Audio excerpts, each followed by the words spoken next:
പോർച്ചുഗലിലെ Lisbon പട്ടണത്തിൽ Martin Thresia ദമ്പതികളുടെ പുത്രനായിട്ട് 1195 August 15 ജനിച്ചു.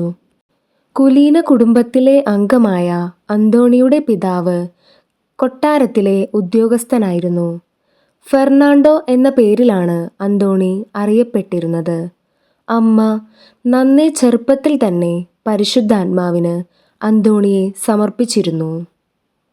എന്തെങ്കിലും കാര്യത്തിന് ഫെർണാണ്ടോ കരയുമ്പോൾ മാതാവിൻ്റെ സ്വരൂപം കാണിച്ചാൽ അവൻ കരച്ചിൽ നിർത്തുമായിരുന്നു.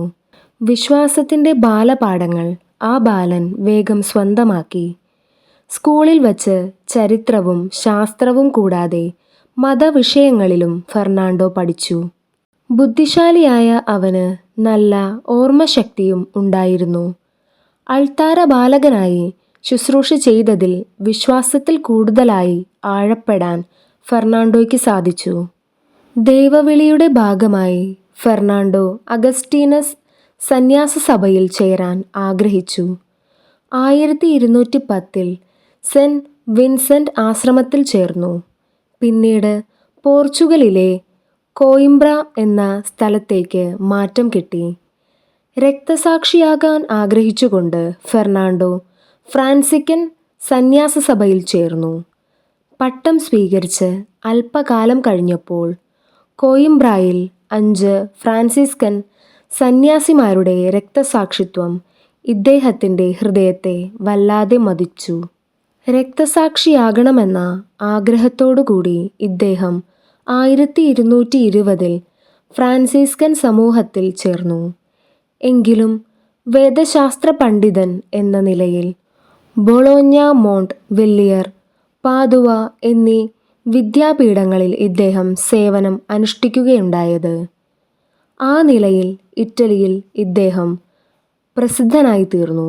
വചനപ്രഘോഷണത്തിൽ വളരെ സാമർഥ്യമുള്ള ആളായിരുന്നു അന്തോണീസ്. വിശുദ്ധ ഫ്രാൻസിസ് അന്തോണിയെ ഇതിനാൽ അഭിനന്ദിച്ചിട്ടുണ്ട്. വിവിധ ഭാഷകളിൽ അന്തോണി പ്രസംഗങ്ങൾ നടത്തിയിട്ടുണ്ട്. പാദുവ നഗരത്തിൻ്റെ നാമത്തോട് ചേർന്നാണ് അന്തോണീസ് അറിയപ്പെടുന്നത്.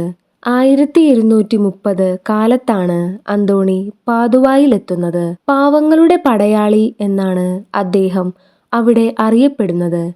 കാരണം ദരിദ്രരെ ചൂഷണം ചെയ്യുന്നവരെ അദ്ദേഹം കുറ്റപ്പെടുത്തുകയും സാമ്പത്തികമായ അനീതി നടത്തുന്നവരെ വിമർശിക്കുകയും ചെയ്തിരുന്നു.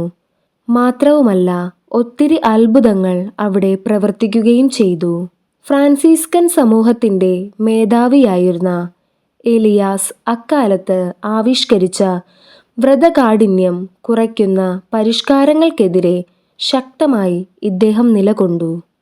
1231 ജൂൺ 13 പാദുവായ്ക്കടുത്തുള്ള അറസെല്ല എന്ന സന്യാസി മഠത്തിൽ വച്ച് ഇദ്ദേഹം നിര്യാതനായി.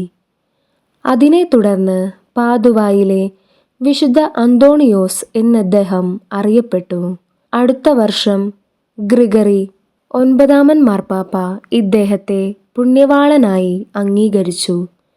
ജൂൺ 13 ഇദ്ദേഹത്തിൻ്റെ പെരുന്നാളായി ആചരിച്ചു വരുന്നു.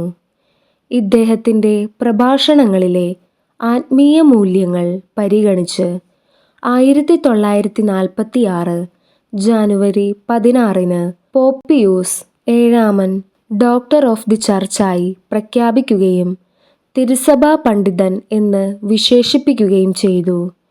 ഇദ്ദേഹത്തോട് പ്രാർത്ഥിച്ചാൽ നഷ്ടപ്പെട്ട സാധനങ്ങൾ തിരികെ ലഭിക്കുമെന്ന് വിശ്വസിക്കപ്പെടുന്നു. പാവപ്പെട്ടവരുടെ പുണ്യവാളനായും ഇദ്ദേഹം അറിയപ്പെടുന്നു.